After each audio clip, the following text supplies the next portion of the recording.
To masu kallon mu kamar yadda mun kai muku alkawali ga mu mun zo inda wannan iftila'i ya faru da 'yan uwa. Sunana Kabiru Suleiman.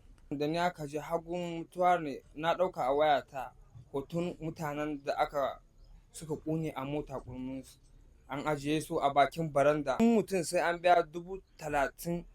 To yanzu an samu wakilan waɗanda suka mutu ɗin gaba ɗaya? To ba a samu wakilai gaba ɗaya ba waɗanda suka mutu ba fa. Amma ku yanzu ku za ku tsaya a matsayin wakilai don aje a binne su kenan? Zan iya tsayawa ga wanda na sani. To ya za ka gane wanda ya sani bayan ya ƙone ya zama toka? Wanda na sani wanda na tabbatar na loda shi kusa da inda yake na zo na da mota ta buga ta waje ta ƙone ta kurmis. Tun shekaran jiya muke ta fafitika ba mu asibiti ba mu wajen gawarsu. Sunana Tukur Ibrahim. Na'am, muna tare da Tukur Ibrahim. A Tukur Ibrahim, me ka sani dangane da wannan al'amari da ya faru? Abin da na sani dangane da al'amarin da ya faru, su wannan ina daga cikin watan da wannan abu ya faru. Ina da mutum uku a ciki. Mutum uku da nake da su a ciki. Guda mariganyi Nafi'u, sunan shi Nafi'u. Marigayi kenan ka samu labari shi ma na cikin wanda suka kone kurmus. Lallai na gani ma da ido na. Na'am, ga farko ka ce mutum uku ne gare ka kuma guda ya rasu. To biyu din suna ina? Suna asibiti. Suna asibiti da wadawa kenan. Da Buhari da Usman. Da Usman. To za ku iya kai mu asibitin da suke? Za mu iya kai ku asibitin da suke. Akwai wanda zai iya magana daga cikin su? Mun je macuwar wajen ɗauko gawawaki suka zo suka ce mana sai mun biya duk mutum ɗaya naira 30,000. Mu kuma a yanayin da muke ciki yanzu wallahi ba mu da kuɗin nan a jikinmu, kuɗin mu sun ƙare, sai dai mu nemi alfarma ga al'umma a taimaka mamu saboda muna daga cikin yanayi ga waɗanda gare mu asibiti kwance. To Allah ya sa mu dace. Kuma waɗannan da aka ce sai mun biya kuma mu ɗauke su, muna neman taimako don Allah. Sunana Shafi'u Ahmed. Shafi'u Ahmad, daga ina kake zaune a arewa kuma wadda karamar hukuma? Katsina, karamar hukumar Dan Musa. To me ka sani dangane da wannan hatsari da ya faru na bus a wannan gari?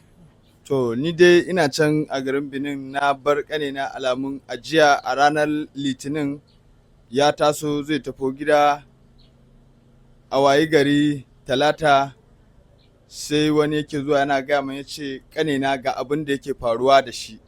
Sun yi azdan a kan hanyar zuwa amma ba ma su yi nisa ba. Sunan shi Nasiru Ahmed. Nasiru Ahmad, a ina yake wani gari kenan? A Maidabino. Maidabino. Ƙaramar hukumar Dan Musa. Ƙaramar hukumar Dan Musa a jihar Katsina kenan. To taimako muke nema ga al'umma da Allah ya hore mawa su taimaka mana su duba daga cikin yanayin da muke ciki.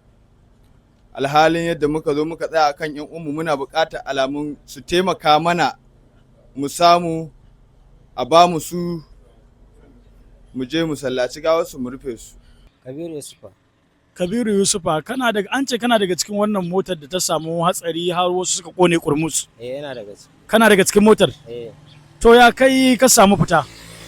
Kuma kaina ba san sadda na fita ba. Kuma kai ikon Allah har takalma na mana da. Wasu sun kone kurmus. Akwai wanda ka sani daga ciki? Akwai wani wanda ake ce ma Jazali. Okay, Jazali. Ya kuke da shi? Mota ta haɗa mu. Okay, mota ta haɗa ku. To yanzu ga mu a wannan asibiti ta Living Spring Medical Center kamar yadda a cikin wannan garin na Agbede. Kai me ya kawo ka asibiti to bayan kuma ga lafiyar ka garau? Ni na tallafa ma waɗanda ba su iya tahowa ne, aka riko su aka taho da ni. Na'am.